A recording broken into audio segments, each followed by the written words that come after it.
On va donc étudier le sujet suivant de la Gemara.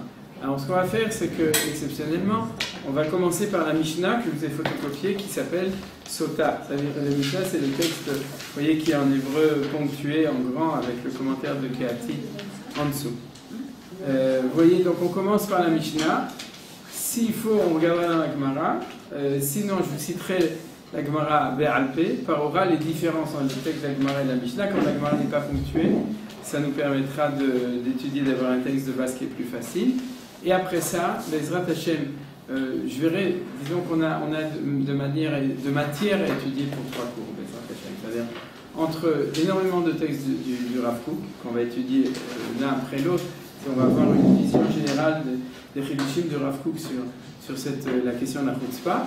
Et sans doute, Bezrat Hashem, on verra, en fonction du temps qu'on aura, si on étudie aussi un texte du Rabbi de Piatzitze, Chovat HaTalmidim, qui aussi parlait de ça, qui est l'aspect pédagogique de la question de la Chutzpah. Vous imaginez que c'est un des problèmes, d'accord? C'est-à-dire le problème, comment on fait avec la Chutzpah. Alors juste pour vous confirmer, vous savez que j'étais en France ramener les Juifs en Israël, je ne sais pas si ça a réussi. Mais j'aime bien parler avec les chauffeurs de taxi, donc j'avais un chauffeur de taxi à Paris qui est Anna. Comment tu savais? C'est évident. Et alors j'aime bien parler justement de la vie, tu as des enfants, comment tu vis, l'économie, etc., les gilets jaunes. Et il m'a parlé tout de suite du problème de Chutzpah Isgé. Il n'y a plus de kavod, les enfants, il n'y a plus du respect du père. Les enfants, ils me jettent tout le temps, etc. Et j'ai entendu la femme aussi, sa mère, elle l'écoute et tout. Donc en fait, on est en plein dedans. C'est intéressant de savoir que ce n'est pas un problème israélien, c'est un problème mondial, voilà, universel de la Chutzpah. Ça c'était sûr, j'étais content d'avoir une confirmation grâce au chauffeur de taxi. Voilà, alors on y va, on démarre. La Mishnah, Masechet Sota, 9e chapitre, dernière Mishnah de Masechet Sota. Alors, Beikvot Meshicha, ce qu'on appelle l'Ikveta de Meshicha, Beikvot Meshicha, c'est ça l'expression que vous connaissez, qui veut dire l'étalon du Messie. On a vu il y a 2 semaines, la dernière fois, une explication qui est liée avec le fait que Yaakov s'appelle Yaakov parce qu'il tient le talon d'Esav. Mais il y a d'autres explications. Beikvot Meshicha, Beikvot Meshicha en tout cas, c'est les pas du Messie. Le Pshat, on a vu ça dans le Kolator, Beikvot Meshicha. Chutzpah Isgé, la Chutzpah va augmenter. C'est-à-dire va accroître. Voilà, la Chutzpah va accroître.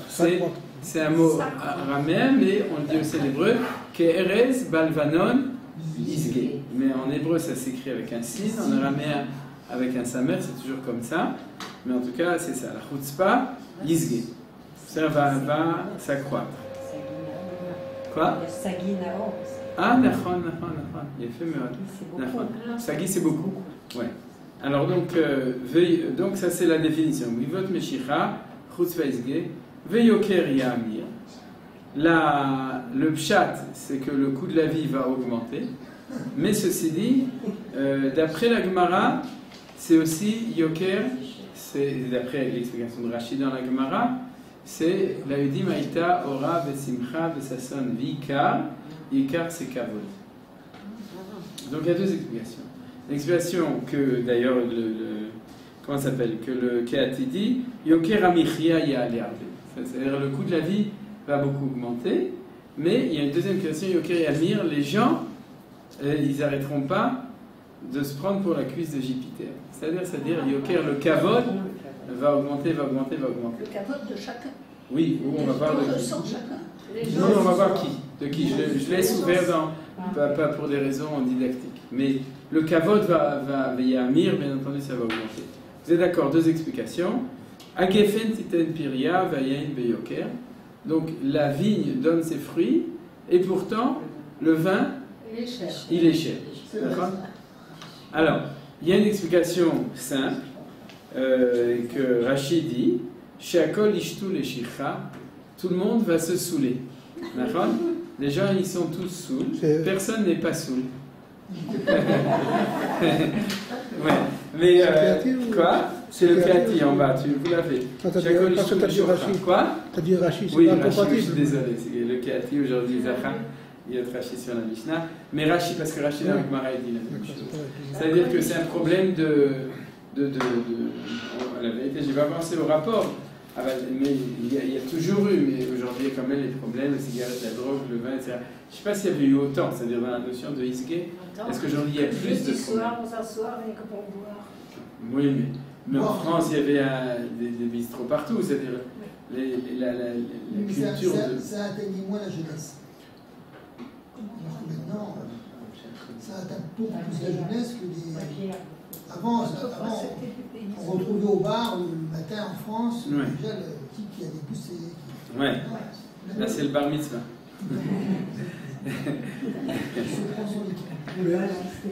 Non, mais c'est peut-être un problème de monopole. C'est-à-dire qu'il y a peu de producteurs de vin, ou alors ça arrange entre eux. Oui, éventuellement. Alors c'est ça, je vais vous donner une deuxième explication. C'est l'explication classique Rashi et Keati, c'est que le vin, il y a assez de vin, mais il y a tellement de gens à Geffen et Empiria, mais il y a tellement de consommateurs que du coup les prix augmentent. On va voir une deuxième explication que je préfère. Va malchut et affaire le minut. La malchut, c'est donc le gouvernement, le pouvoir. Va devenir affaire, il va devenir minute. Minute. Ça devenir Quoi? Il va devenir quoi? Minute. C'est quoi? One minute, je vais expliquer.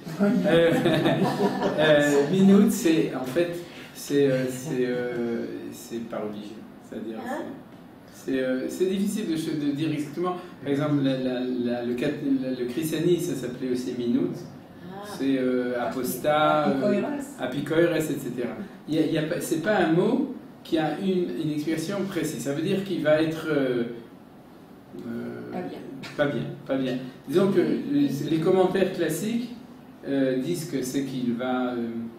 c'est comme les gauchos, quoi, aujourd'hui. Ils vont faire régner leurs idées. Sans foi ni loi, mais... Pas de politique. Ils vont faire régner leurs idées. Alors justement, on ne sait pas. On ne sait pas très bien ce que ça veut dire un minou. Min, c'est un apicores, en fait. Immoral, incroyant, etc. On peut dire immoral, incroyant, ce serait peut-être la meilleure traduction globale sans rentrer dans les détails. À la minime, qu'on fait la... Oui, on dit à la minime et la machine tikva. C'est les sectes, mais à l'origine c'était les chrétiens. Ouais. Mais c'est un peu difficile parce que min c'est aussi apicores, c'est-à-dire c'est un nom un petit peu général. Donc ici aussi on va étudier un texte de Rav Kook sur lequel il va nous donner sa définition de ça. Disons, on peut traduire de manière générale que dans la catégorie Chutzpah Isgé, il y aura un problème de malchut, c'est-à-dire de gouvernement, d'accord? Quand tu dis c'est les chrétiens à l'origine, est-ce que c'est pas la conséquence d'une traduction? C'est-à-dire ça avait peut-être écrit notre à l'origine. Oui, mais c'est pas chrétien, aucun commentaire n'a dit que c'est chrétien. Ça ne peut pas être corrompu? Si, ça peut être corrompu. Ça peut être corrompu, justement. Disons comme ça, vu que dans l'histoire, le pouvoir a toujours été corrompu, donc il faudrait savoir, comme c'est Isgé, quel est le phénomène spécifique. Et ça, on va voir que Rav Kook va nous donner. C'est-à-dire, c'est pas assez précis ici, et la Gemara ne donne pas non plus un commentaire plus précis. Quoi? C'est ça. Disons, mais disons que, c'est-à-dire, ça rentre dans cette catégorie, ou de corruption, ou du fait qu'il y a séparation de l'Église et de l'État. C'est-à-dire qu'en fait, la malchut, elle se sépare de la religion. C'est-à-dire ils sont plus liés. Ça peut être aussi ventochecha. C'est pas ventochecha. On peut pas faire de. On peut pas faire de reproche, ça sert à rien. Tu peux toujours parler. Betavaad et le znout. Betavaad, c'est le betadin. Et là c'est le betadin. On parle du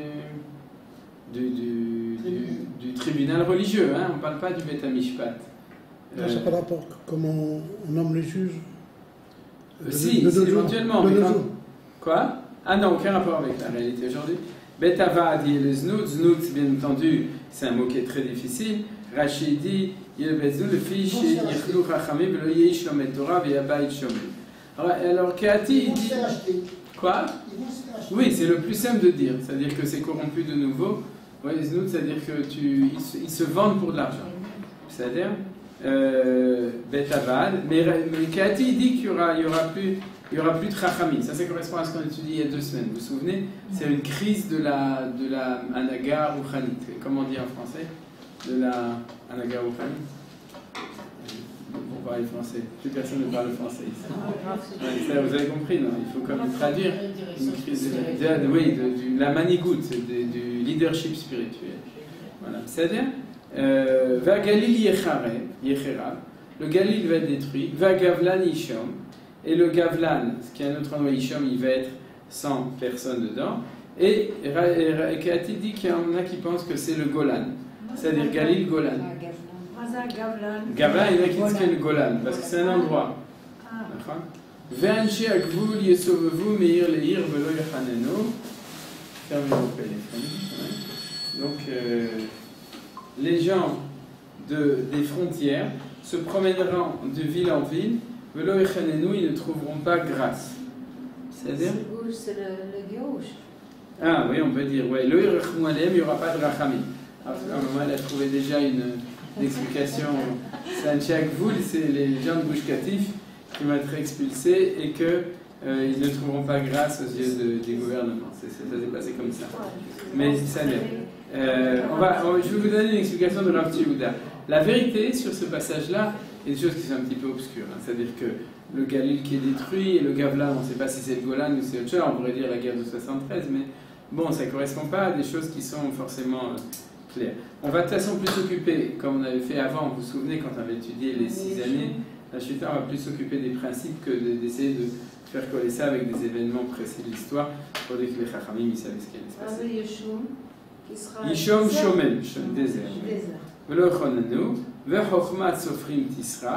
La sagesse des sofrim, des sages, donc va pourrir, masriach, vous savez, ça sent mauvais, ça va puer. C'est-à-dire, donc vous voyez que c'est aussi des mots qui sont violents. C'est-à-dire, des masriach. C'est-à-dire, des masriach.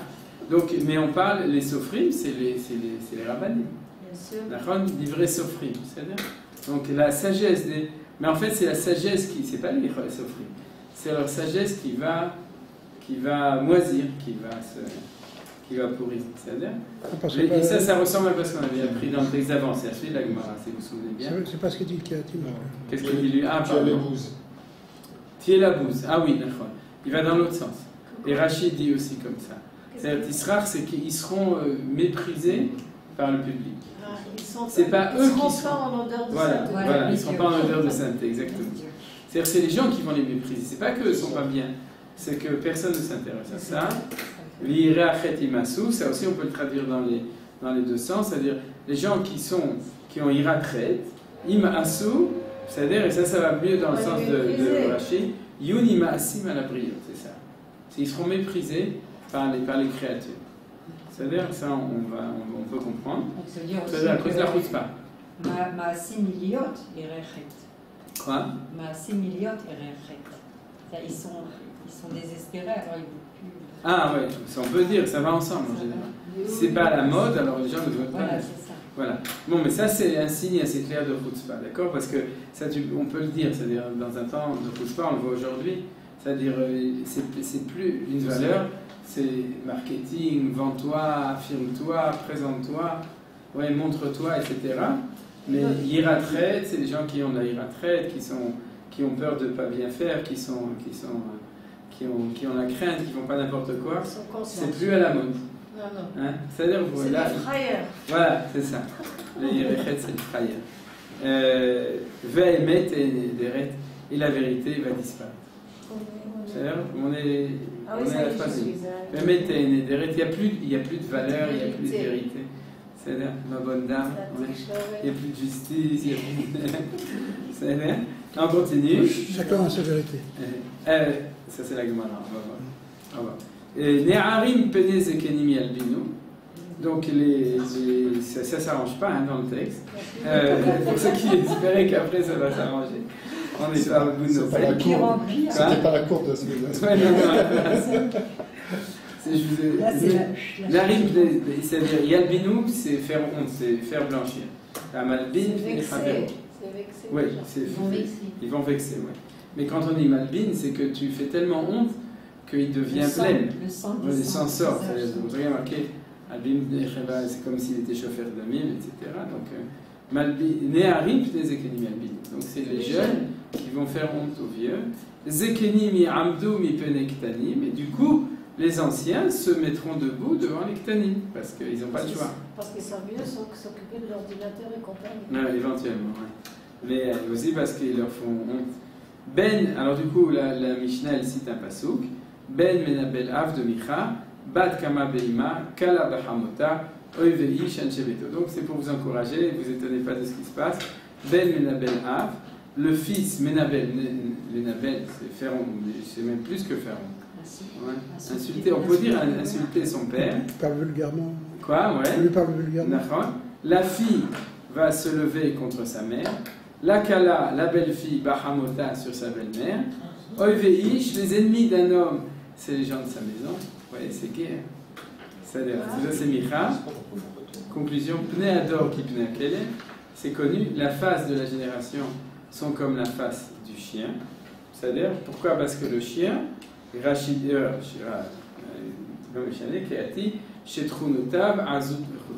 que le chien est considéré dans la typologie animale de Chazal comme un animal qui est azout, qui est chutzpah et chutzpah, az. C'est audacieux. Voilà, audacieux et chatzouf. Chatzouf, c'est insolent. Donc, Pnei Ador que Pnei Akele. La face de la génération, c'est comme la face du chien. Aben et Nomid Baesh Be'aviv, et le fils n'a pas honte de son père. Donc, qu'est-ce qui reste? Valmi et Shanou Mishen. N'a pas honte devant son père. N'a pas honte devant son père. C'est-à-dire qu'il n'a pas honte de faire ce qu'il fait, que son père le voit ou le sache.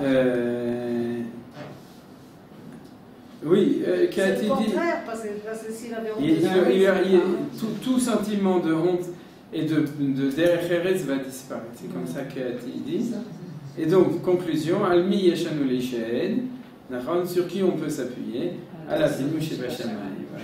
Et cette phrase, elle apparaît aussi, si vous regardez, sur la phrase d'avant, depuis que le temple a été détruit, Almi Yeshanu Leishaed. Et ensuite, la fin de Maseret Sota, Rabbi Pinchas Ben Yeromer, Zrizut Mevialit Denekiut, ça n'a aucun rapport. En tout cas, je n'ai pas réfléchi à un rapport. C'est une braïta très célèbre qui est la base de Mesilat Yesharim. Et les commentaires disent que c'est pas. On a fini la Mishnah comme ça pour finir sur quelque chose de bien, parce que c'était pas tellement sympa de finir avec la chutzpah iskée. Maintenant, il y a Almi Yeshanu Lishaen, premièrement, la destruction du temple, et Kvetat de Meshicha, la période messianique. C'est-à-dire qu'en fait, on perd les pédales, on ne sait plus quoi faire. Donc, qu'est-ce qu'il te reste à faire? C'est les Ishen à la vie de Shemachamay. C'est comme ça, on ne peut rien faire. Voilà.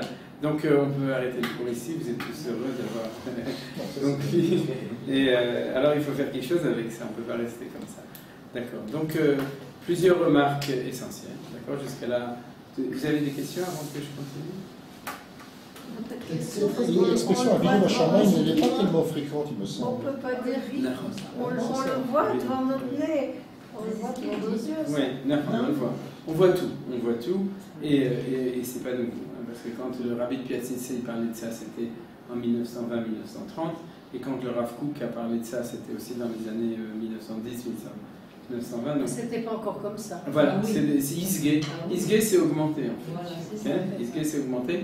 Ça va de mieux en mieux. Non, justement, au niveau je parlais de la vidéo de Meshamay, on dit que justement, celui qui a composé la Tfilat à Medina, c'était donc Rav Herzog, a utilisé justement ce mot spécialement à vidéo de Meshamay pour rappeler cette Mishnah. Oui, je l'ai lu il n'y a pas longtemps. C'est pour ça qu'on étudie ici Rav Herzog. Ah, Rav Herzog, il a fait. Donc vous comprenez qu'il y a deux aspects. Il y a l'aspect de remarquer la souffrance, la difficulté, etc. Qu'est-ce qu'on peut faire? Et puis il faut comprendre. Alors je vais commencer par deux remarques importantes. La première, c'est que dans la Gemara, mais vous n'avez pas besoin de la regarder parce que le temps de trouver la source dans la Gemara, pareil, la Gemara elle amène la même chose mais organisée un petit peu différemment et on va tout de suite en parler. Maintenant la Gemara l'amène. Mais en tout cas, elle amène avec aussi quelques différences de versions. En tout cas, une première chose, c'est que dans la Gemara, il est marqué Dor Sheben David Ba Chutzpah Izgeh. C'est-à-dire qu'au lieu d'utiliser Beikvot Meshicha, elle a dit Dor, la génération dans laquelle le Mashiach arrive. Pourquoi c'est très important? Parce que ça, c'est ce qu'on avait étudié dans le Collator, c'est qu'en dehors d'ici, souvent quand on parle des Ikvot de Meshicha, on parle toujours, on sous-entend la période la plus sombre qui va faire précéder. C'est-à-dire on est au plus profond de la galoute. Si vous écoutez les rabbanim charedim, en général, ils vous diront toujours Ikvot de Meshicha, il est marqué comme ça, et c'est la preuve que c'est pas la Géoula.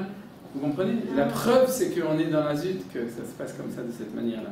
Et ils vont tout le temps vous citer ça, et vous regardez ici l'internet, le machin,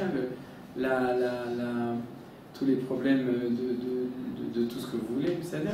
Et donc, c'est important de savoir, ce que nous, on savait déjà par l'étude du Collator. Pour le Collator, l'Ikveta de Meshicha, c'est l'époque du Mashiach Ben Yosef. Et ça s'appelle Ikveta de Meshicha, parce que la Géoula, elle vient pas à pas, Kima. Vous vous souvenez, d'accord? Et là, tu as dit Ben David. Quoi? Tu as dit Ben David. Ben Yosef. Une minute, tu as dit. Je me suis trompé. Ben Yosef, c'est le temps du Mashiach Ben Yosef. Non, le Collator a dit ça, mais il y a quelque temps, tu as dit que. Dors chez Ben David Ba. Oui. Ah oui, mais dors chez Ben David Ba, c'est la génération où il est en train d'arriver, il n'est pas forcément arrivé. C'est-à-dire, il faut faire attention à ce qu'on avait vu. C'est qu'on avait vu les 6 ans, et les 7 ans, pardon, et Motzei Shvit Ben David Ba, vous vous souvenez? Et là-bas aussi, c'était marqué dors chez Ben David Ba. C'est-à-dire qu'en fait, c'est les temps messianiques, le début des temps messianiques. Et on revient toujours à la même question qu'on avait vue aussi, c'est est-ce que c'est possible qu'en même temps le Mashiach vient, et en même temps que ce soit si difficile? Vous comprenez? Si le Mashiach vient, tout doit être génial. C'est-à-dire les petits pains poussent, et les habits poussent sur les arbres, comme c'est marqué dans une autre Gemara, et puis, etc. Donc, c'est que tout se décompose, quoi. Voilà. Alors c'est ça qu'on va voir. Et on va voir que ça a, chez le Rav Kook, par exemple, une implication extrêmement importante, c'est que derrière la difficulté, il y a une vision optimiste des choses, au fond, parce qu'on est dans un temps messianique. C'est-à-dire, donc c'est ce qu'on voit aujourd'hui, c'est-à-dire il y a les choses qui viennent en parallèle. D'un côté, plein de choses extraordinaires, et d'un autre côté, des difficultés, mais on va étudier que ces difficultés spécifiques au temps de Géoula. Donc, c'est-à-dire, ça c'est important. Cette version de la Gemara en parallèle, puisqu'elle reprend exactement le même texte, elle nous dit que Ikveta de Meshicha, Ikvota Mashiach, c'est, alors chez Ben David Ba, c'est le temps de Mashiach. C'est-à-dire, de manière plus précise, comme on l'avait étudié dans le Collator, Ikvot, pas à pas, c'est les pas, c'est les premiers pas, c'est là où ça avance pas à pas, petit à petit. C'est-à-dire, on va retrouver certaines correspondances à ça. Ça, c'est la première remarque. La deuxième remarque, c'est que c'est la Masechet Sota. C'est-à-dire, la Masechet Sota, elle parle de quoi? De la femme infidèle. De la femme soupçonnée. Alors, si la Mishnah Masechet Sota, qui s'occupait d'autre chose, elle termine la Masechet avec ça, c'est une question, n'est-ce pas? Alors, quelle est la réponse? Pourquoi est-ce qu'elle a terminé avec ça? Donc, c'est lié avec la Sota. C'est quoi? Pourquoi? Le fait que les Mishnayot et les Gemarot et les Midrashim, ils terminent toujours un sujet avec la Haggadah. Chaque Masechet en général, elle termine avec une histoire ou quelque chose pour terminer. Alors, il doit y avoir un rapport. L'année dernière, par exemple, on avait étudié à la fin de Ta'anit le fait que les jeunes filles, elles sortaient danser dans les champs, etc.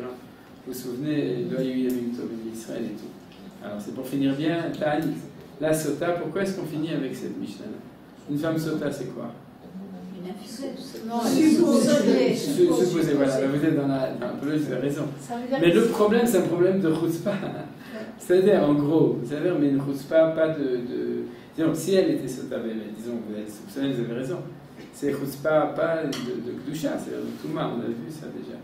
Et en fait, la Mishnah, sans doute qu'elle veut nous dire, oui, mais on s'est occupé tout le temps de ça, maintenant on va finir bien, entre guillemets. Finir avec la chutzpah de la Géoula. Donc on va le voir avec le Rav Kook. C'est que cette chutzpah-là, la chutzpah de la Géoula, c'est Azout. Azout, c'est la chutzpah, mais je dirais chutzpah de Kedusha. Vous comprenez, c'est la chutzpah de Géoula. On a parlé du Khurban Habayit, on a parlé de Sota, mais il faut finir avec quelque chose de bien. Alors même dans le bien, on amène quelque chose qui est lié avec le sujet de la Masechet Sota, mais on amène quelque chose qui est bien pour bien terminer. Alors c'est quand même suffisamment difficile, donc la Mishnah a amené encore quelque chose à la fin. Ça, c'était la deuxième remarque.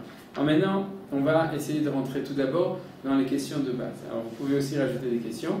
Premièrement, il faut analyser d'où ça vient. D'accord? On rentre sérieusement dans les choses.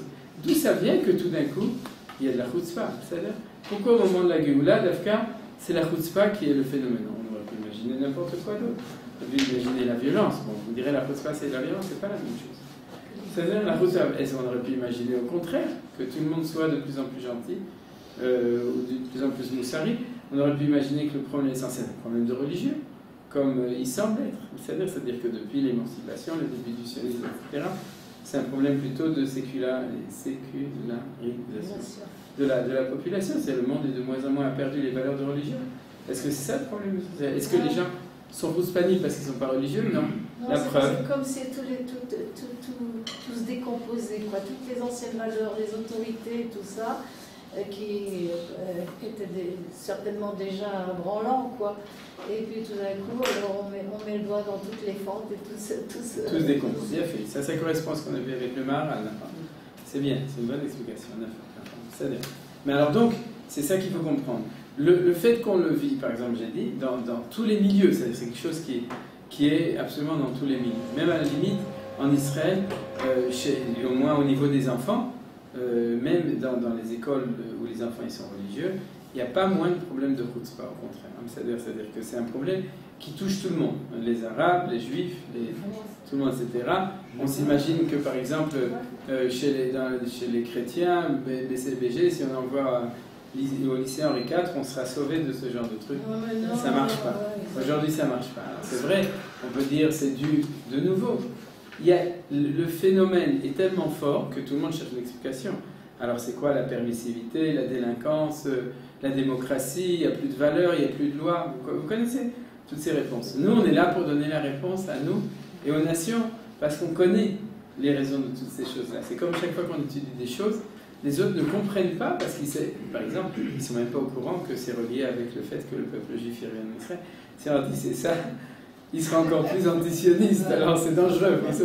Surtout, il ne faut pas révéler les secrets de la Géoula. Mais en fait, il faut quand même que le monde sache. C'est-à-dire, c'est relié avec la Géoula. C'est pas relié avec il n'y a plus de valeur, tout se décompose, etc. Vous connaissez ce genre de réponse. Alors, malgré tout, il faut bien comprendre d'où ça vient. Deuxièmement, une question qui est encore plus importante, parce que là-dessus, vous allez voir qu'il y a les options on pourrait dire, il y a tout l'éventail des options possibles. Est-ce que c'est obligatoire de passer par là? Et donc, ou bien est-ce qu'il faut se battre contre le phénomène pour essayer de l'effacer? Vous comprenez? Est-ce que c'est un mal nécessaire? C'est-à-dire que ça ne sert à rien de se battre contre lui. Vous comprenez? Par exemple, il y a souvent des systèmes qui pensent que la solution, c'est d'essayer au moins de créer des petites sociétés ou protéger, où on va pouvoir se battre contre ça. On va pouvoir l'éviter avec, par exemple, avec l'autorité. On va refaire des écoles où il y a un surveillant général, où tout le monde doit arriver avec la cravate et avec la jupe ici et la chemise. Et à ce moment-là, la permanence et les punitions, et ça va marcher. Ouais. Vous savez qu'il y a des essais comme ça. Il y a tout qui est essayé. Vous savez? Befoal, ça marche pas. En Israël, en tout cas, ça marche pas. En Israël, ça tient le coup pendant une semaine et puis après, ça marche plus. Mais en tout cas, vous voyez, c'est-à-dire, si c'est un mal obligatoire d'un temps, tu peux pas, la question c'est autrement. Comment tu réussis à l'adoucir, à le supporter ou le sublimer? Ça se passe positivement. Mais tu peux pas étouffer l'œuf, c'est-à-dire étouffer dans l'œuf, c'est-à-dire essayer, par exemple, de revenir à la situation d'avant. Il y a beaucoup de systèmes qui disent revenons à avant et puis ça va marcher éventuellement. C'est impossible. Ou est-ce que c'est possible? Vous comprenez? Donc ça, c'est la deuxième question. Et la troisième question, c'est est-ce qu'il y a du bien à la racine de ça? Alors les questions, je les ai posées parce que j'ai la faculté derrière, mais si vous avez d'autres questions à poser, et pour moi, c'est les trois questions. Comprendre d'où ça vient. Deuxièmement, est-ce que c'est un mal obligatoire ou bien est-ce qu'on peut se battre pour l'annuler? Et troisièmement, est-ce qu'il y a du bien à la racine? Bien entendu, les trois questions, elles sont liées entre elles. Vous avez d'autres questions? Vous pensez que je suis élucidé? Non? On continue. Alors, on va maintenant rentrer dans l'analyse du texte, et c'est la première partie de l'étude, c'est analyser le texte de la Mishnah. Est-ce que vous pensez que vous pourriez subdiviser les phénomènes? Parce que vous avez vu qu'il y a différents phénomènes. Vous avez remarqué qu'il y a plein de phénomènes qui sont tous, apparemment, nous on a l'habitude de dire, et à la chutzpah, si on vous avait demandé, on aurait naturellement cité la troisième catégorie. C'est-à-dire les enfants sont chutzpanim avec leurs parents et les élèves avec leur maître. Hein. Là, je crois que c'est pas marqué, c'est marqué? Non. Non. Ah, c'est marqué dans la Gemara. À votre avis, est-ce qu'on peut subdiviser la Mishnah en différentes catégories? Oui. Oui. L'économie. L'économie. Et la guerre aussi. Le pouvoir. Le pouvoir, il y a fait l'économie. L'autorité. La nation, oui, très bien. Les autorités. D'une manière Le générale. rapport Et ensuite la famille. générationnel. La famille, oui. Et Le rapport générationnel. la famille. Il y a la guerre Et la aussi. morale. Et la morale. Et la guerre, c'est? La guerre, la Galil, le Golan et tout ça. Ah oui, Nafan, t'as raison. Nafan. Ah, t'as raison, oui. Ok, alors moi, ce que je vous propose, mais on n'est pas obligé parce qu'en effet, vous avez dit, c'est que, à mon avis, il y a trois catégories dont on parle, mais c'est vrai que ce que Denis dit à propos de Galil, de Golan, de c'est un petit peu plus. C'est quoi ça? Oui, pourquoi? C'est pas très grave, mais je vais vous expliquer pourquoi j'ai pensé de manière différente de lui. Mais en fait, ce que je vous propose, c'est comme ça. La première catégorie, c'est la catégorie pouvoir et économie. C'est-à-dire en fait, c'est les systèmes étatiques, les systèmes collectifs. La deuxième catégorie, c'est la catégorie spirituelle. C'est-à-dire il y a une crise de la manigout rouchanit, ce que j'ai dit, c'est-à-dire le leadership spirituel, quoi? Moral et spirituel, et ça commence au moment où il y a marqué Bet Hava Adi et les Znout. Et la troisième, c'est individuel, c'est les relations à l'intérieur de la famille ou de maître à élève, etc. C'est-à-dire c'est les trois. Vous êtes d'accord? C'est-à-dire qu'en fait, Pas entendu la troisième. la troisième, c'est individuel. Ah, individuel. La première, c'est le klal, l'ensemble, la collectivité, c'est le système économique et le système politique. Le deuxième, c'est une crise spirituelle. Et le troisième, c'est une crise familiale ou sociale ou individuelle. Mais au niveau du Golan, je reprends l'idée de Lida, ça peut être effectivement une sorte de guérouche et que ça n'a rien à voir avec la guerre. C'est le peuple en Israël qui décide de chasser ses habitants. Non. Ça pourrait. Ouais. Ça pourrait. Et que ce serait de la chutzpah. C'est ça. Que le peuple en Israël qui quoi, j'ai pas entendu. De chasser ses habitants. Voilà. Sauf que du coup, avec le Galil et le Golan, ça présage de mauvaises choses. Bon, on verra. Disons que Niré veniré. Mais tu as raison. Disons que la vérité, c'est que comme ça correspond plus à apparemment des événements précis et que c'est plus difficile, je vais vous donner une interprétation plus générale et on ne va pas expliquer ces deux passages. Si un jour on comprend. Alors, on va reprendre les choses selon ces trois catégories. Je répète les catégories. Premièrement, la catégorie étatique, c'est-à-dire économie et pouvoir. Le pouvoir politique. Hein. Deuxième, spirituel et pouvoir religieux, c'est-à-dire Betava, ça commence avec le Betava. Et le troisième, individuel, familial et social. Et la vérité, il n'y a pas d'autres catégories, donc ça prouve que la crise, elle est partout. C'est-à-dire tu ne te sauves pas en étant dans le monde spirituel, tu ne te sauves pas en étant dans la famille, et tu ne te sauves pas en étant dans les structures officielles. C'est-à-dire les structures collectives, c'est partout le même problème. Alors, regardez, on va dire, regarde, la preuve que j'ai, c'est la raison pour laquelle j'ai subdivisé comme ça en trois, c'est que dans la Gemara, et on ne va pas le reprendre, il y a trois braïtot, Tania, il y a marqué trois fois Tania, avec trois rabbanim, Rabbi Nechemia, Rabbi Noura et Rabbi Yehuda. Vous n'avez pas besoin de le regarder, on n'a pas besoin de le regarder, mais la Gemara, elle n'a d'ailleurs même pas repris le même ordre, elle n'a pas cité la Mishnah, elle a cité trois braïtot, avec chacun cette subdivision-là, donc sans doute que ça correspond à ça, d'accord? C'est-à-dire, il y a une preuve un petit peu à la Gemara, mais bon, on n'a pas besoin de le faire ici. Alors la première, c'est, si vous voulez, Yoker Ya'amir. Si on prend au niveau économique, Agefen Titen Piria Vaïn de Yoker, alors j'ai une autre interprétation. C'est-à-dire que le Yoker Ya'amir va Agefen Titen Piria, on sait, c'est-à-dire il y a abondance et pourtant c'est cher. Alors c'est quoi? C'est la chutzpah économique. Voilà. C'est les lois du marché. C'est la société de consommation. C'est-à-dire que, d'après ce que je comprends, je ne suis pas un économiste, il y a peut-être des gens ici qui sont des vrais économistes, moi je suis un amateur, mais d'après ce que je comprends, tout d'abord, ce que je sais, c'est que tout ça, ça a commencé après la guerre de 14-18, toute la société de consommation, et c'est aussi le fait que, par exemple, il y a eu une des raisons, c'est une déconnexion entre la valeur de l'argent, c'est-à-dire elle est plus reliée avec, dans le trésor du pays, il n'y a plus d'or, il n'y a plus de richesse qui correspond, on imprime les billets comme on veut, etc. Mais il y a plein d'autres choses, en fait ça devient tout virtuel, c'est de plus en plus comme ça, Mais en fait, au niveau de la société de consommation, vous le savez, c'est-à-dire le principe de la société de consommation, c'est que tu crées un besoin qui n'existe pas, c'est-à-dire, et tu vends les choses, non pas en fonction de leur valeur de production, mais en fonction de la valeur de l'offre et la demande. De la valeur affective, de l'envie des gens, de la C'est pas l'offre et la Non, demande. justement, tu vends un habit aujourd'hui. Il y a beaucoup, donc ça devrait être. Tu vas cher, chez c'est cher. Baruch Hashem, au lieu d'aller chez Avodazara, tu vas là-bas, il te vend quelque chose qui lui coûte 3 shekels, il te le vend à 60 shekels, parce que tu veux l'acheter, c'est-à-dire parce que c'est la mode, parce que c'est le truc, etc. Et tout ça, c'est de la chutzpah. Et c'est un autre système que ce qu'il y avait C'est avant. le système capitaliste. Quoi? C'est le système capitaliste. Ben, c'est la chutzpah. C'est la chutzpah économique, vous avez compris ce que je veux dire? Avant, tu achetais un meuble, tu le payais cher, parce qu'il te vendait un travail, et tu savais que tu pourrais le transmettre à tes enfants et tes petits-enfants, c'était travailler, etc. Tu achetais la valeur de ce qu'on te donnait. C'est-à-dire, et on sait que ça a changé, c'est le système capitaliste. C'est-à-dire, il y a une pensée derrière, etc. C'est justifié par le fait que ça donne la consommation, ça donne du travail aux gens, etc. On justifie toutes les choses. Mais c'est-à-dire, nous, on n'est pas là pour justifier le système. Ça donne du On est travail là aux pour Chinois, le- surtout. Quoi? Surtout aujourd'hui aux Chinois. Avant, ça donnait du travail aux gens. Aujourd'hui, même ça, c'est un les gens ne sont pas. Plus ils ont d'argent et plus ils ont envie de le dépenser. D'accord. Donc ils économisent plus. Parce que la société de consommation, c'est qu'on veut acheter toujours, D'accord. même des choses qu'on n'a pas besoin. consommer plus. Oui, mais c'est basé sur une chutzpah. C'est quoi la chutzpah? D'accord? C'est que celui qui te vend, il te vend ce qu'on appelle en yiddish du Luftgeschäft. C'est il te vend de l'air, il ne te vend pas la valeur exacte des choses. Les émissions sont les crêpes. Luftgeschäft, pas Lufthansa. Les émissions sont les crêpes. Quoi? Les émissions sont les crêpes. En France, c'est incroyable, c'est une industrie incroyable. Ça revient à 30 centimes, ils ont fait le calcul.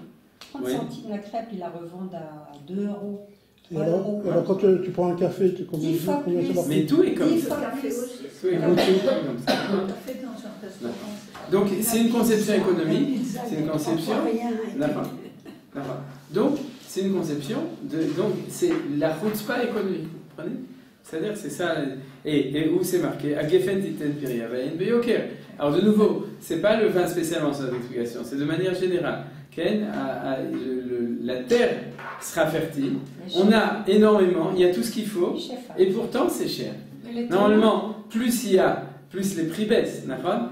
Or, aujourd'hui, il y a de plus en plus, et les prix, bon, vous me direz, il y a des endroits où les prix baissent, mais en général. Tu jettes les tomates pour que ce soit plus cher. Voilà, en plus, d'accord. Et alors, de ce point de vue-là, c'est ça le yoker yamim. C'est-à-dire, l'augmentation de prix, classiquement, c'était toujours comme ça. Dans l'économie classique, quand il y avait la famine, les prix augmentaient. Quand il y avait abondance, les prix ils baissaient. En tout cas, c'est comme ça que j'ai appris dans la Gemara. C'est-à-dire, c'était comme ça que ça se passait à l'époque de Chazal. Et là, apparemment, c'est un paradoxe qu'il faut bien expliquer. Alors, c'est comme ça que je vous propose l'explication. De ce point de vue-là, on peut dire que c'est yoker yamin 2 points, ou bien yoker yamin yamir, c'est si c'est le kavod, c'est que ça fait partie de la chutzpah. Si vous voulez, tous les systèmes, ils sont basés sur le fait que les gens, ils se dans un système, même la politique. Si tu veux être élu, à yoker yamir, il faut se vendre, il faut montrer que tu es important, que tu es Adam Khashou, etc. Alors, je ne sais pas si c'était comme ça avant, mais je pense qu'il y avait quand même avant plus une valeur comme la Hirat Shamayim, un peu plus de modestie, etc. Aujourd'hui, il faut se vendre, vous savez. C'est l'image. Voilà, l'image, etc. Donc tout ça, c'est la belle chutzpah. gueule à la télé. Exactement, il y a fait. Alors on continue vers Malchut et à faire les minutes, Malchut. Donc on a vu le côté économique, éventuellement un système de base qui est le Yekar, ce qui est le Kavod, si on va selon l'explication de la Gemara, et de racheter la Gemara, et vers Malchut et à faire le minute.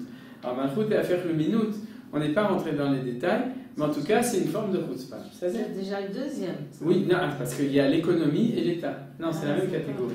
C'est les structures étatiques. Alors, je ne suis pas rentré parce qu'on va attendre de rentrer dans Rav Kook pour avoir une définition plus précise de ça. Mais de manière générale, vous comprenez. Il y a une chutzpah d'État. C'est-à-dire, il y a une chutzpah d'État. Les gens, on peut dire en gros, même au niveau de ceux qui dirigent, les minutes, ça veut dire qu'ils sont censés dirigés au service de la société, ils sont là pour s'occuper d'eux-mêmes. Les rois avant faisaient la même chose. Il y a sans doute, et dans les systèmes, au contraire, c'est pire aujourd'hui, un système dictatorial. Il y a sans doute quelque chose qui est profond, qui déraille au niveau de la chutzpah étatique, on pourrait dire. Dans les dernières élections, franchement. Ok, Bezrat Hashem, on va faire Tchouva, Chodesh Elul, Yudzaïn Be'elul. C'est le temps de la Tchouva. 2 semaines avant Rosh Hashanah, tout va bien se passer. Alors maintenant, la deuxième, c'est la chutzpah spirituelle. Ça commence Betavad, Yeleznout, c'est quelque chose qui est très grave. Ça veut dire, Betavad, normalement, c'est le grand Sanhedrin. Vous voyez, Olchim le Betavad, la Gemara, la Mishnah, quand il parle du Sanhedrin Agadol, ça s'appelle Betavad. Donc même là-bas, c'est-à-dire les pots de vin, la corruption, la non, etc. C'est quelque chose qui est grave. C'est-à-dire, il y a les valeurs, on pourrait dire. Oui, c'est-à-dire, mais les valeurs là c'est traduit Betavad au niveau du Bet HaMishpat tel qu'il est aujourd'hui. D'après la Mishnah, ça peut être aussi même le Betavad des Talmidei Chachamim. Il y a quelque chose qui déraille complètement. Alors, la conclusion de tout ça, c'est Vaemet Te'en Aideret. Vous voyez, après ça, c'est Nari Pnes Kenim Binu, c'est la troisième catégorie. Alors, c'est la troisième ligne sur la gauche. Vaemet Te'en Aideret. Alors là, Neida, en hébreu moderne, ça veut dire elle disparaît. Quelqu'un qui a disparu, c'est les Neidarim. Les Neidarim, pas Neidarim. Quoi? Ah oui. Alors la Mishnah, la Gemara, elle dit Shete'e Adarim Adarim. C'est-à-dire que le problème de la vérité à ce moment-là, c'est que la vérité, elle va se faire troupeau. Mais ça veut dire quoi? Chacun a sa vérité. Voilà. C'est que chacun a sa vérité. Alors ça revient en même. C'est le postmoderne. Voilà, c'est le postmoderne. Ça revient en même. S'il n'y a pas de vérité, ou bien tout le monde, chacun a sa propre vérité. Oui, ça revient en même en fin de compte. Non. Si tout le monde a une vérité, il n'y a plus de vérité. Quoi. La vérité disparaît, ça ne veut pas dire grand-chose. Oui, ça veut dire que tout le monde ment, non? Mais c'est-à-dire qu'en fait, et ça c'est très important, il n'y a plus une seule vérité, il n'y a plus de vérité parce que, en fait, il y a une dislocation des valeurs, et c'est ce qu'on appelle aujourd'hui le postmodernisme. C'est-à-dire qu'en fin de compte, la seule vérité, c'est que ce que toi tu penses, tu as le droit de le dire, c'est Ish be'emunato yichye, c'est un slogan. C'est-à-dire chacun croit une vie avec sa émouna, vous connaissez. Et ça, c'est un des points qui sont analysés justement, c'est que, en fait, vous comprenez quel est le rapport? Ça, c'est un passouk déformé. Oui, ça dit que c'est émunato yichye. Et ça, c'est quel est le rapport entre les deux? Entre la chutzpah et que la Emet Nasit Adarim. Chaque individu croit qu'il possède la vérité. D'abord il croit, mais chacun il croyait, mais personne ne peut imposer quoi que ce soit. Donc la seule solution pour ne pas commencer à se battre, c'est de dire, tu sais quoi, si toi tu penses comme ça, t'as qu'à penser comme ça, et moi je vais penser comme moi. Il n'y a plus de possibilité même d'union ou de gérer les choses. Bien sûr. Il y a un éclatement de toutes les valeurs. Oui, la société disloquée, c'est justement dans ce cadre-là qu'on parlait justement que le Golan sera la rêve. Yishav. Oui. Ouais, d'accord. Alors, à ce moment-là, tu peux éventuellement l'interpréter comme ça. Sauf qu'on n'a pas, je te dis, il n'y a pas d'événement historique sauf le Gush Katif, mais c'est pas dans le Golan ni dans le Galilée. Et le Chambra. Ouais, d'accord. Maintenant, ce que Rav Siouda disait, Anshi Agvul Yesovumir Leir Velo Echananu. Rav Siouda, lui, il explique comme ça. Anshi Agvul, c'est les gens qui essaient de faire le pont entre les différentes valeurs. Anshi Agvul. C'est que, à partir du moment où chacun est troupeau, c'est-à-dire chacun est dans son troupeau. Moi, je suis chassid de Belz, et moi, je suis truc, et moi, je suis bidule, etc. C'est-à-dire, chacun. Ce qui manque, c'est des gens qui font le lien entre les différentes valeurs. Et Rav Siouda disait, c'est ce qu'on appelle un Anshi-Agvul. Et ça ne correspond pas à un événement historique d'après Rav Siouda. On avait dit qu'il y a un Anshi à Galil, on les appelle Anshi à Galil. Voilà, d'accord. Il y a Vlan, il y a le mot Gvoul aussi. Oui, Yesh Gorsim Anshi à Galil, il amène une autre version. Mais tout ça, c'est de nouveau pour essayer d'expliquer des événements. De nouveau, nous on voit ce que j'avais dit la fois d'avant, c'est quelque chose c'est une période, c'est une longue période. Ça fait moins 100 ans qu'on est dedans. C'est la périphérie, en fin de compte, ce qu'on appelle aujourd'hui la périphérie, c'est ce qui est loin du centre. Ouais. Et alors eux, l'Onir Chavim. Ah, tu peux dire ça. C'est aussi un terme moderne Okay. aujourd'hui, quoi. On ne tient pas compte de la périphérie. On ne tient pas compte des gens qui habitent dans la périphérie. Alors que les gens de la campagne, ils travaillent plus de la terre, alors elle est déserte, et ils vont tous en ville. Éventuellement, d'accord. Tout ça, on peut l'interpréter. Ouais. Disons que, et Rav Siouda aussi. Mais ce que je veux dire, c'est que Rav Siouda, il a interprété avec l'interprétation de la Gemara sur Emet et Deret. Et à partir du moment où chacun se groupe en petits groupes, à ce moment-là, il manque de gens qui font le lien entre les différents. Ce que je veux dire, c'est qu'aujourd'hui, on est un petit peu, en tout cas en Israël, en train de récupérer ça. C'est-à-dire qu'il y a de plus en plus de gens qui sont entre les groupes. Avant, c'était beaucoup plus clair, tu es comme ça, tu es comme ça, tu étais catégorisé. Pour ceux qui connaissent la sociologie israélienne, tu étais Mapai, ou tu étais Tatilomi, ou tu étais Haredi comme ça. Et aujourd'hui, chez les jeunes, il y a de plus en plus de volonté de ne pas se définir tellement et d'être plus... D'être ensemble. Ouais, d'être ensemble ou d'être un petit peu comme ça, un petit peu comme ça. Il y a de plus en plus de mouvements Sortir qui des existent comme tiroirs. ça. Voilà, sortir des tiroirs. Ben, Donc c'est un bon signe. Quoi. Non, ben, c'est peut-être ça que la vérité disparaît. C'est-à-dire qu'il n'y a plus d'idéologie pure. Oui. Donc c'est un peu flou. Ça devient amorphe. Ah, ça c'est la traduction basique de Emet et Deret.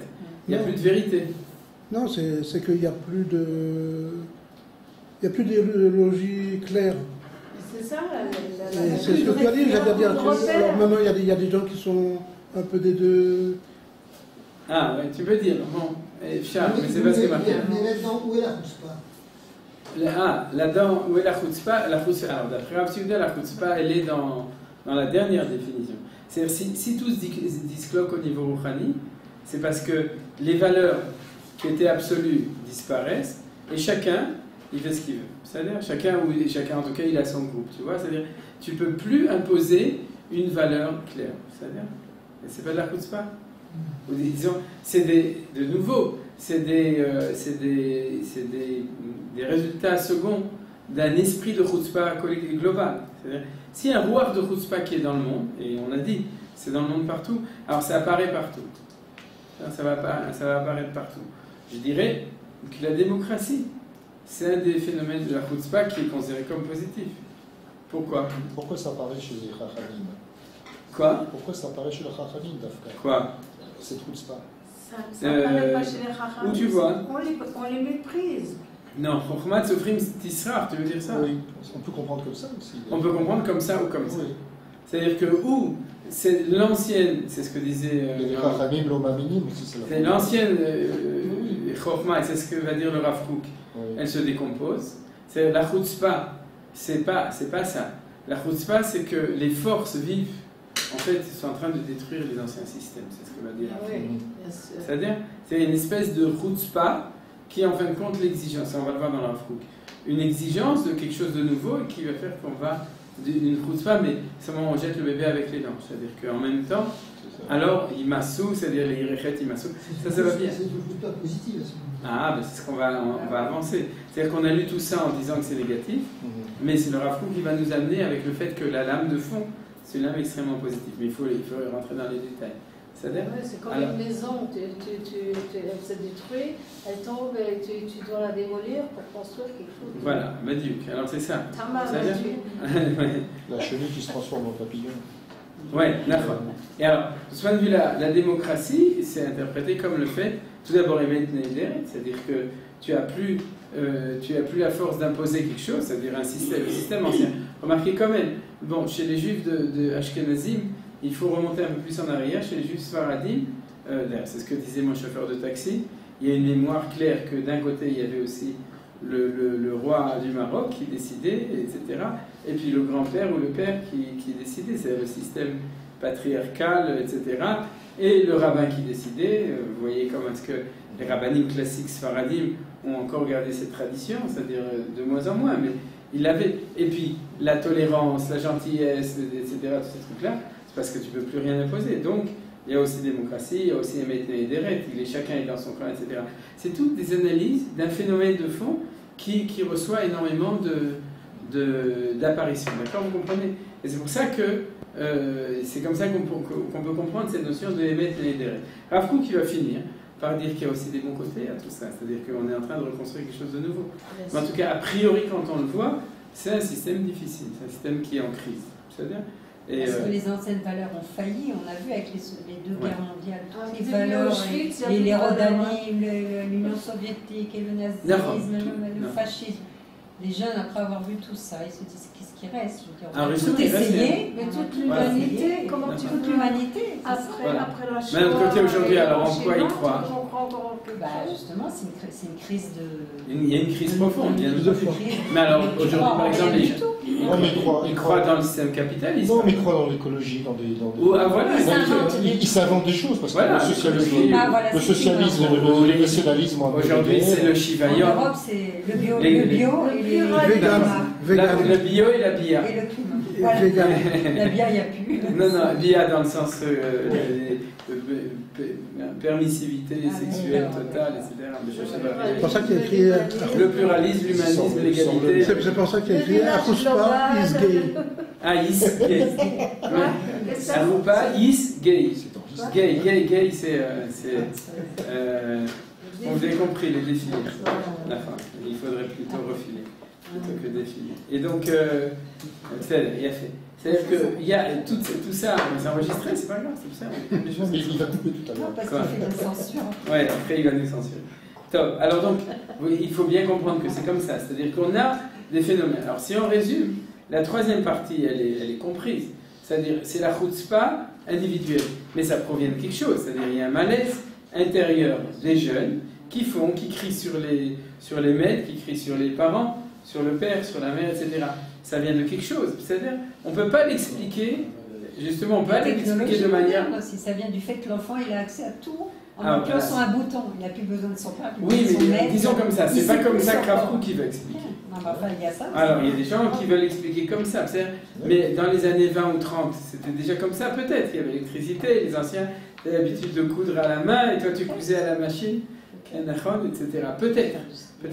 Disons que ça va être un tofa, nilvit, ça va être un événement, un phénomène en plus qui est lié au fait que quand il y a Yomot HaMashiach, il y a accélération du temps, donc accélération aussi au niveau du monde général. Alors du coup, les anciens ils perdent les pédales, du coup les nouveaux ne comprennent plus les anciens, et puis ils n'ont pas la patience d'attendre qu'ils fassent des traits, etc. Oui, mais on ne peut pas tout expliquer comme ça. C'est-à-dire si on faisait des formations aux gens plus âgés pour savoir comment utiliser le WhatsApp, le smartphone, l'ordinateur, le mail, etc., il y aurait encore de la chutzpah. C'est d'après la Mishnah. Ça ne va pas résoudre tous les problèmes. C'est-à-dire, c'est sûr que ça ne va pas résoudre. Et le féminisme, c'est la chutzpah. Le féminisme... Non, parce que ça aussi, c'est un phénomène. Oui. Le patriarcat a perdu, comme ce chauffeur taxi qui doit se plaindre certainement que sa femme n'écoute plus. Ou... Ouais. C'est marqué, parce qu'il y a marqué Oiveish Anshe Beto. Anshe Beto, derrière Klan, c'est le conjoint. C'est-à-dire, c'est le Mamicha. En Baït El Aishto. C'est-à-dire, Oiveish, il n'y a pas marqué Oiveish. On croit Anshe Beto, c'est les gens de sa famille. Mais ça fait allusion aussi à la crise du masculin-féminin, conjugal, c'est-à-dire la crise de l'autorité de la femme et de l'homme dans le couple, c'est-à-dire, je dirais pas l'autorité, mais la position, la place de chacun. C'est aussi marqué.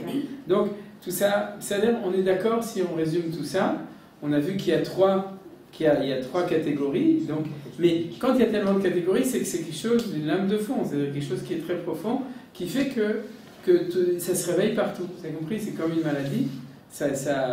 Il y a une éruption, une éruption partout.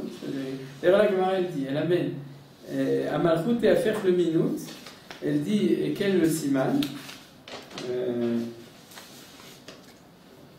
le minut, Amarava, Maïkra Kulo Afach Lavan Taoru. Il y a un passage qui dit que si le lépreux il devient complètement blanc, il est pur. Je ne sais pas si vous connaissez. Alors il dit, à Malchut et à faire le minut. D'ailleurs, c'est une belle conclusion de tout. C'est-à-dire qu'il y a une notion de taor à la fin, quelque chose de pureté à la fin, puisqu'il amène ce passouk pour dire que la malchut, elle va devenir complètement minute, donc elle va complètement être. Il n'y a plus de torichat. Comme la Touma, on dit que quand tout est impur, alors il y a. Que ça devient pur. C'est dans Tsarat. Non, je ne parle pas de ça. Comment on dit à Touma Betsibour. C'est un rov qui est tamé. Oui, mais c'est pas que, Mouteret de Sibour, c'est la Touma quand même là. Peut-être éventuellement, on peut dire ça. Alors, si vous n'avez pas plus de questions, on a fini d'étudier cette première étude et on va passer directement à Rav Kook. Alors, dans Rav Kook, je vous donne les textes qu'on a déjà. Oui, on va se remonter le moral.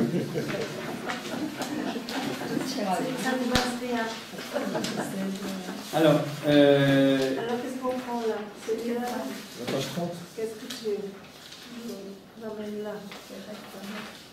On va commencer. Alors, là où il y a marqué Chutzpah, c'est là où il y a plein de textes. Vous voyez, en fait, il y a trois sources. Il y a trois sources. Là, c'est Orot HaKriya. De l'autre côté, c'est Orot HaTshuva. Et à la fin, derrière la Mishnah, c'est Orot Israël. Donc, les textes, vous voyez, là où il y a plein de textes, il y a marqué Orot HaKriya au milieu ici. Vous l'avez? Oui. Alors, pour vous présenter, le livre du Rav Kook qui s'appelle Orot, qui est ici, dans le livre de Orot, qui est le livre de base du Rav Kook pour toutes les questions de comprendre notre génération, parce qu'il y a d'autres livres importants, mais quelqu'un qui veut vraiment comprendre ce qui se passe aujourd'hui, il doit étudier le livre de Orot du début jusqu'à la fin. On les invite à suivre un cours sur Orot.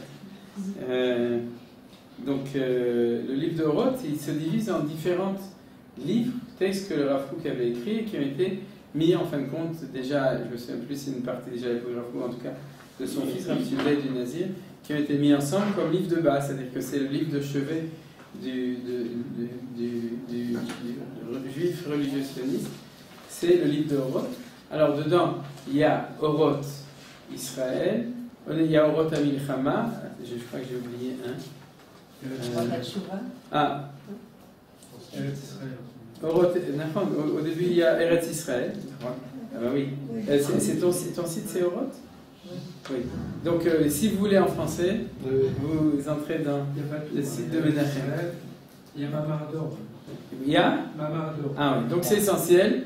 Donc, si vous avez des lacunes avec le cours et vous n'en avez pas, vous êtes invité de passer de Menachem à Menachem et d'aller dans son site. Alors, donc, il y a Orot Eretz Israël, c'est le premier qui parle d'Eretz Israël. Le deuxième, c'est sur la guerre Milchama. Le troisième, Israël ou Triato, qui traite d'énormément de sujets importants. Quatrième, Orot HaTriya, c'est celui qu'on étudie. Les deux, c'est sur Triya, c'est la résurrection. Orot HaTriya, Israël ou Triato. C'est deux textes qui parlent. Triya, c'est la résurrection nationale. C'est-à-dire, c'est le fait qu'aujourd'hui, on est en train de revivre. Ensuite, un texte vraiment important, le Mahalach Ideot, c'est ça qui a été traduit là-bas, on avait étudié un petit peu. Et le Mahalach Ideot, Zaronim et Orot. Le Mahalach Ideot Israël ou Vomot, c'est un tout petit texte qui donne toute la fresque de la compréhension de toute l'histoire. Et comment ça s'appelle? Le Mahalach Ideot Israël ou Vomot. C'est le processus des idées en Israël et chez les nations. Et Orot HaTshuva. Orot HaTshuva, c'est un livre Bifnei Atzmo. C'est-à-dire, et ensuite il y a Zaronim qui sont plein de petits textes, et ensuite Orot Israël. Alors, on va étudier un texte de Orot Israël, un texte de Orot HaTshuva, et toute cette page de Orot HaTriya, qui, selon l'ordre qui a été arrangé des textes de Orot HaTriya, qui a repris les textes que Rav Kook avait dit à propos de notre Gemara, c'est-à-dire son commentaire dans notre Gemara. On va les étudier petit à petit, tout doucement, parce qu'elle va nous amener, chaque texte va nous amener un nouvel éclairage, de nouveau aussi, qui va nous un peu plus encourageant que la Mishnah et la Gemara en elle-même, qui va nous permettre un peu de sortir de l'angoisse. Alors donc on va commencer par le texte Lamed-Tet. C'est difficile de choisir lequel est le premier à étudier. En fin de compte, il faut un tout petit peu de persévérance, Bezrat Hashem. En tout cas, toute cette semaine, la semaine prochaine, je pense qu'à la fin de la semaine prochaine, vous aurez une vision plus générale du Mahalach de Rav Kook, c'est la même manière. Alors c'est en haut à droite, c'est pas le premier, c'est le deuxième. Lamed-Tet, vous voyez? Maintenant, comme c'est des feuilles que j'ai coupées et recollées, c'est un petit peu pas très droit, mais Lamed-Tet, c'est là où il est marqué à Chutzpah, vous voyez? Vous l'avez, c'est bon? À Chutzpah. C'est bien, alors on étudie. Et je sais pas, aujourd'hui il y a cours avec. Oui. Donc, on aura le temps de finir. À Chutzpah shel Ikveta de Meshicha. Oui? Donc la Chutzpah de Ikveta de Meshicha. Vous voyez, donc il rentre directement dans le sujet. I miut or le shem tikkun hakelim. C'est une diminution de la lumière pour réparer les récepteurs. Kelim, quand on parle de Kelim, c'est-à-dire, miut avir, Hashem tikkun kelim. C'est une diminution de la lumière pour réparer les kelim. Alors ça, c'est que la Kabbalah, vous connaissez.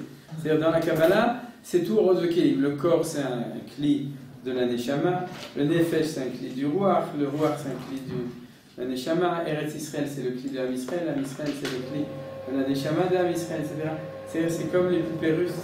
On est tous or et cli, chacun est or et cli. C'est-à-dire, c'est tout il y a un contenant et un contenu. C'est-à-dire le contenu, c'est le côté qui s'appelle or, c'est la chayout, c'est ce qui donne la vie, au kli, qui est l'enveloppe qui est plus épaisse. Je dirais pas matérielle, parce que des fois c'est spirituel, mais en tout cas qui est plus épaisse, c'est celle qui peut contenir le contenant qui est à l'intérieur, qu'ils appellent un or. C'est-à-dire jusqu'à là, les choses sont claires.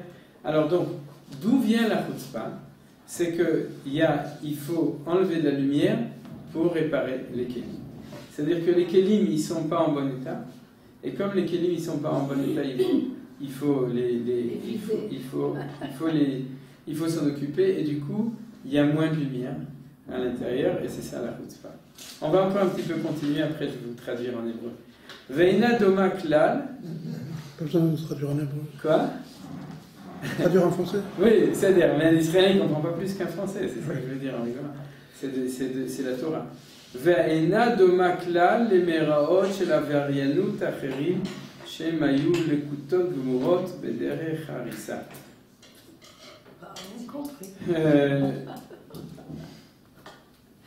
C'est-à-dire, alors je vais l'expliquer, mais je vais le traduire jusqu'à la fin de la phrase. Ça ne ressemble absolument pas aux événements de Avarianut Acherim, de transgression, aux autres événements de transgression, qui étaient des éclipses complètes, de manière destructive. Alors j'explique ce qui se passe. La chutzpah, c'est aussi, c'est tout ce que vous voulez, c'est la chiloniout, c'est le fait de tout jeter dans la Torah, etc. Vous avez compris? Ça c'est la chutzpah de base dans le Rav Kook qui parle maintenant. Le fait qu'on jette tout, c'est-à-dire, c'est la chutzpah. On va parler de manière religieuse maintenant, c'est-à-dire, mais vous pouvez aussi le transposer aux valeurs morales. C'est-à-dire que par exemple, il y a des gens ici qui ont été éduqués avec des valeurs sans une vraie datiout juive quand ils étaient enfants, mais il y avait plein de valeurs morales. Il y avait des valeurs, on savait, il y avait du derech eretz, on savait se conduire, et puis on n'a pas toujours réussi à le transmettre aux générations suivantes. On a essayé, et puis ça n'a pas passé, on ne comprend pas pourquoi les choses n'y passent pas.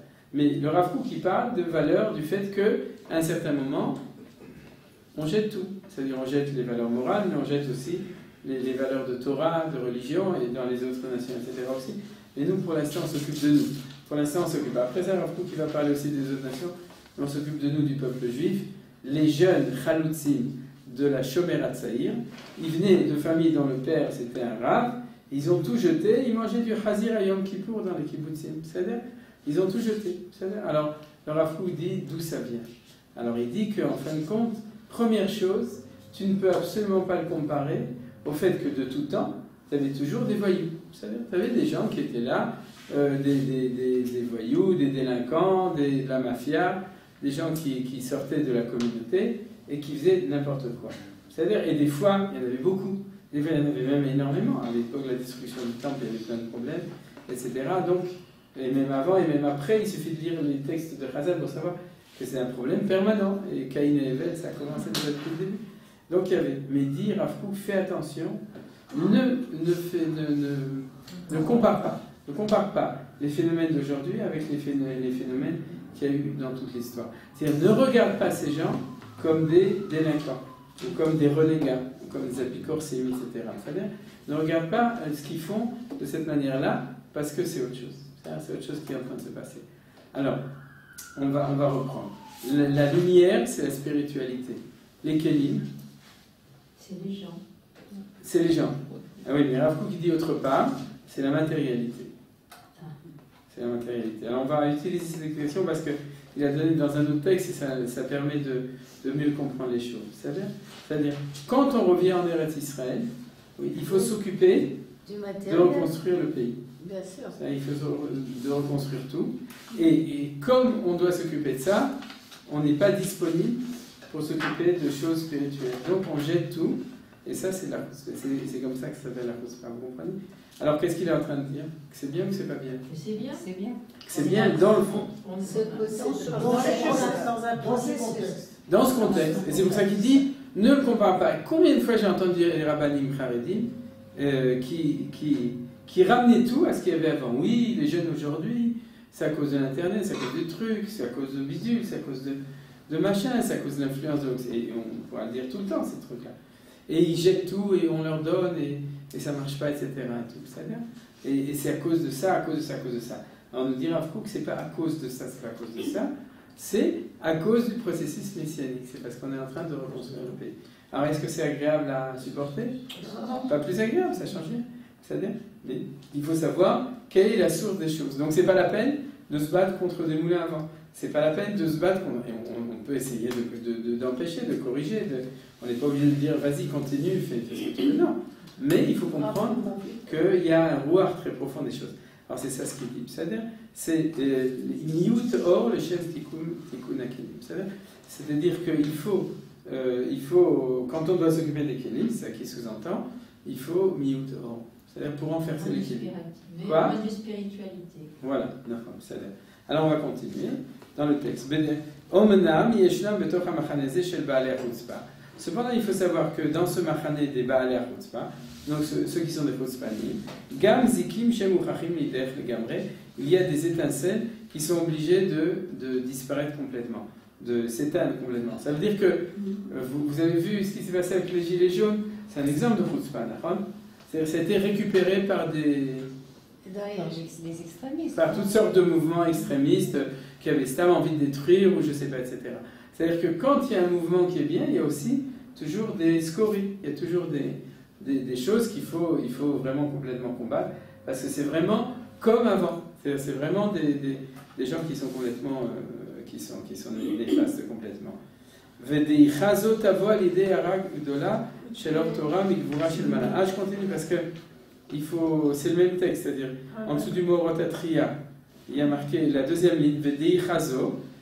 Alors comment est-ce que ces étincelles mauvaises vont s'éteindre? Tavo, ça va venir. Al-Yedei, Aïn-Yud, c'est Al-Yedei, pas. Et Arak-Dola, une grande lumière. Shel Or Torah, Mikvura Shel Mana, d'une lumière de Torah qui viendra par la puissance d'en haut. C'est-à-dire, à un moment et à un autre, il y aura aussi du nettoyage qui va se faire avec tous les chutzpanim maléfiques. C'est-à-dire, quand il y aura une grande lumière de Torah, c'est-à-dire que ça va venir après. Al-Yedei, Ofat, Tzadikim, Gdolim, Meot. Par l'apparition de grandes tzadikim, Or Tzadikim Ismach, Ner Yereshaim Idar. La lumière des tzadikim va réjouir, et à ce moment-là, la lumière, le Or, et Ner, la flamme des Reshaim, Idar, elle va s'effacer, elle va s'éteindre. Alors, on continue. Ça, c'est pour dire que c'est compliqué. Il y a quand même des dépassements, c'est-à-dire des débordements. Alors maintenant on revient. Velo achutzpah deikva de Meshicha, lo haya efshar levaer, razé Torah begilui gamur. S'il n'y avait pas la chutzpah deikva de Meshicha, c'est pour ça que je suis choisi ce texte à cause de cette phrase-là. Lo haya efshar levaer, razé Torah begilui gamur, on n'aurait pas pu expliquer les secrets de la Torah de manière révélée complètement. C'est-à-dire, il dit Belo achutzpah deikva de Meshicha, même si on n'a pas encore compris pourquoi, il dit on ne peut pas arriver, là il parle de la révélation de tous les secrets de la Torah, c'est-à-dire de la Torah supérieure, on ne peut pas y arriver sans la chutzpah des Gveta de Meshicha. Donc conclusion pour le Rav Kook, c'est ça la révolution de sa pensée. C'est quoi? Il faut passer par là-bas. Il faut un temps, il faut démolir pour pouvoir... Il faut un temps, mais il faut un temps où on est obligé de passer par ça. Et ça amène plus de Torah. Ça amène plus de Torah en fin de compte. C'est-à-dire qu'il va y avoir une restriction. C'est-à-dire la lumière, on va construire des kelim et il va y avoir plus. Je vous explique très simplement. Si jamais vous voulez mettre, je ne sais pas, si vous avez une boîte en carton, vous ne pouvez pas mettre dedans de l'air sous pression. Il faut faire une boîte en béton. Donc il faut enlever l'air, s'il y avait un petit peu d'air. Il faut construire quelque chose avec des parois beaucoup plus grandes et beaucoup plus solides. Et ensuite, on peut réintroduire quelque chose de plus grand. Donc qu'est-ce qu'il est en train de dire le Rav Kook? C'est parce qu'on est en train de construire des kelim qui sont beaucoup plus larges et beaucoup plus grands que la lumière, en fait, elle s'en va, ou même à la limite, je dirais, c'est plus tu agrandis avec même quantité de lumière, ça c'est un machal du Rabbi de Chabad. C'est-à-dire, tu as une boîte avec un certain volume, si tu élargis la boîte, tu as de l'eau, disons, dedans, qu'est-ce qui se passe avec l'eau? Elle s'étale. Donc du coup, Chochmat Chachamim Tisrach, les gens regardent, ils disent, vous n'êtes plus des grands Chachamim, vous êtes nuls. Vous avez baissé de niveau, on ne voit plus la grandeur des choses, etc. Et en fait, ce n'est pas parce que les Chacham ils ont baissé de niveau, C'est parce que le cli s'est élargi. Vous avez compris ce qu'il dit le Rav Kook. C'est entre autres. C'est-à-dire il y a toutes sortes de phénomènes comme ça. Donc, on continue. Le Rav Kook soit d'Igvetat Mishcha, lo yefshar lever à Torah begilui gamur, rak alede itavut argashot shaleder chutzpah. C'est qu'à cause de l'épaississement des regashot, des sentiments qui viennent par la chutzpah, yefshar lekabel et arot sichliot elionot meod, on va pouvoir recevoir des arot sichliot, un éclairage spirituel, hein, c'est pas intellectuel, spirituel, très haut, ve sauf sheakol yashuv le tikkun gamur, et tout va revenir à un tikkun gamur. Alors c'est pour ça que j'ai pris ce premier, c'est pas parce qu'il est le plus clair au niveau de l'explication du phénomène, parce qu'il est le plus clair au niveau de la description du phénomène. C'est-à-dire ce texte, c'est l'introduction du texte qu'on va étudier du Rav Kook, qui nous dit, on est obligé de passer par là, et si tu ne fais pas ça, tu ne vas pas pouvoir. Alors, regardez, il dit il parle de itavut argasha shel chutzpah. La chutzpah, elle fait un épaississement des regashot. Mais c'est quoi un épaississement? Un renforcement. C'est-à-dire qu'en fin de compte, ça se renforce de plus en plus. Est-ce qu'un tsabar, il ressemble à un juif de Galout? Non. C'est-à-dire, est-ce qu'il est plus spirituel? Commence à lui faire un truc et il va te dire « Ah, bah, t'as fait qu'il te palsait. » Nachon, arrête avec ta philosophie, avec tes trucs, etc. Bon, c'est vrai, il y en a qui sont des Bachor Yeshivot, des Talmidei Chacham, etc. Mais en gros, un tsabar, qu'est-ce qu'il a de plus? Il a les pieds sur terre. Il a les pieds sur terre, il a de la force, il a de la puissance. Il a it'about. C'est-à-dire il a un cli qui est devenu plus fort et plus large. Et a priori, avec au début, c'est avec un or qui est parti, qui a diminué. Qui a diminué. La preuve, c'est qu'on le voit. C'est-à-dire, il a diminué, c'est terrible. C'est-à-dire, quand tu vois un jeune qui connaît plus rien, qui n'a jamais mis les pieds à la synagogue, qui a plus de trucs, etc., c'est quelque chose qui est très triste. C'est-à-dire, il a ça. Et nous dit le Rav Kook, c'est que c'est des kelim qui sont en train de faire, qui sont plus forts au niveau collectif. On a vu que dans la chutzpah, il y avait tous les niveaux. Le niveau rouchani, le niveau individuel et le niveau collectif. On voit aussi que les structures sont de plus en plus solides. D'accord? Il y a de plus en plus de gratte-ciel à Tel Aviv. Est-ce que ça amène plus de spiritualité à Tel Aviv pour l'instant? C'est pas du tout prouvé. Mais il y a une it'about, il y a un épaississement. Et nous dit le Rav Kook, c'est des kelim qui sont en train de se préparer pour recevoir des lumières qui, s'y rentraient dans les anciens kelim, les kelim, il y aurait eu, comment on appelle ça en hébreu, shvirat hakelim. Ouais, c'est une explosion. Il y a une impossibilité. Donc le Rav Kook nous dit c'est ça qui est en train de se passer. C'est-à-dire qu'il y a une préparation, il y a un temps où il y a, et c'est ça la chutzpah. C'est-à-dire la chutzpah des Gvetat de Meshicha, c'est qu'en fait, on rejette tout ce qui est avant parce qu'on est en train de construire quelque chose pour préparer quelque chose qui vient après. Donc, vision positive des choses. Et donc, conclusion. Est-ce qu'on peut empêcher la chose? Non. Si, on peut. Et si on l'empêche, qu'est-ce qu'on fait? On empêche la Géoula. C'est rétrograde. Tu peux construire Boro Park à Yerushalayim. C'est pas difficile. C'est-à-dire, apparemment, c'est impossible. Mais puisqu'il y a ce qui se passe ici, c'est-à-dire c'est quelque chose, ça va pas marcher. Les jeunes ne vont pas être d'accord. Mais tu peux essayer ou tu peux faire croire que ça va marcher. Essayer de faire les choses. Mais en fin de compte, tu empêches le processus, tu essaies de rétrograder. Donc c'est impossible. Alors qu'est-ce qu'on fait? On va voir dans d'autres textes où le Rav Kook va nous donner des conseils quoi faire. Mais c'est pas une maladie, c'est un phénomène. Il faut l'accompagner, il faut l'embellir, il faut éventuellement jeter les rechaïm qui rentrent dedans, etc. Il faut essayer de l'encadrer, etc. Mais il ne faut surtout pas, d'après le Rav Kook, il ne faut surtout pas l'empêcher d'avancer. Imaginez-vous que vous empêchez de construire des kélim au nom d'une petite lumière qui avait avancé, c'est impossible. Très bien. Donc c'est ça la fin du cours d'aujourd'hui. On n'a pas encore expliqué, on a juste compris la démarche du Rav Kook sur la lecture du texte.